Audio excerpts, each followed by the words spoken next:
We have a dentist that came in a few days ago and he brought in a Zotac graphics card.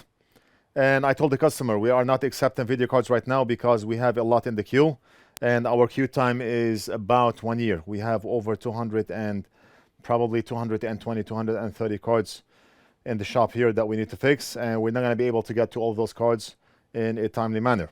The customer said, I will pay you double, I'll pay you triple, just diagnose the card and tell me what's going on. I told them, what difference will it make if we diagnose the card for you only? If we do not fix it, why are you paying all that money?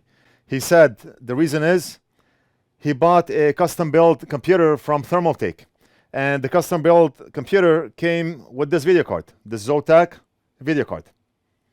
After 6 months, the card failed. So the customer called Thermaltake and he told them that the computer is turning on, but the screen is not displaying any image. He shipped the video card to Thermaltake and they sent it back to him and they told him that the card is not covered under warranty because it was not packaged well. The card is not covered under warranty because it was not packaged properly, even though the card is in perfect condition. No dings, no dents, no breaks, no cracks, absolutely nothing at all. It looks like brand new, but they refused warranty because they said the card is not packaged properly. And now the customer want to pay us twice and 3 times as much just so that we can diagnose the card and tell him what's going on, because he want to file a claim and he want to take action against Thermaltake. I did a video a couple of months ago where a customer came in with 2 GB video cards. The customer said that he mailed over both cards to Gigabyte because they were still under warranty, and Gigabyte sent both cards back with an arrow pointing to a possible crack on the PCIe slot on the bottom. Both of them had an arrow in exactly the same spot. You can watch the video, just search for NorthridgeFix Gigabyte and you will find that video.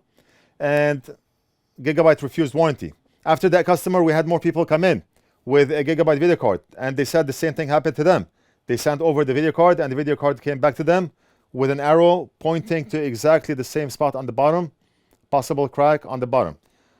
Few of them claimed that they did not notice a crack when they mailed the card over to Gigabyte, but the card came back with an arrow pointing to a possible crack. I do not know who to believe anymore. But what I do know is no company out there is honoring warranty on video cards due to shortage, and nobody want to deal with it. Thermaltake, a respectable company, is not honoring the warranty on this card, even though the card is not built by Thermaltake. It's built by Zotac. I do not know why Thermaltake could not send this back to Zotac and honor the warranty. I do not know how it works between Zotac and Thermaltake, but the warranty was refused because they claimed that the video card or the graphics card was not packaged properly. I mean, I did take a look at the motherboard. We disassembled the board. I took a look at the board and there's absolutely no damage anywhere on the board, no burnt components, no physical damage. I checked the slot on the bottom, no cracks. Everything looks mint. This card should be covered under warranty, but they refused warranty for that ridiculous reason.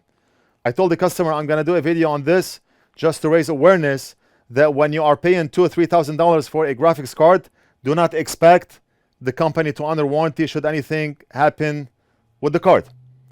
If you happen to be one of those who mailed over a card for warranty and the company, the vendor, or whoever did not honor the warranty, leave it down in the comments, just so we can know who is honoring warranty and who is not honoring warranty. We're going to go over this graphics card in the next few days, and the customer said if you can fix it, go ahead and do it. It doesn't matter how much money it costs, go ahead and do it. But I still need a written report on what you found out so I can file action against Thermaltake. And that's what I will do for the customer. If we can fix it, great. If we cannot fix it, then we're going to give him a written report to what we believe is the problem with this card. That's the world that we live in today. Trust no one. Let me know what you think. Leave it down in the comments and we'll do something else in the next video.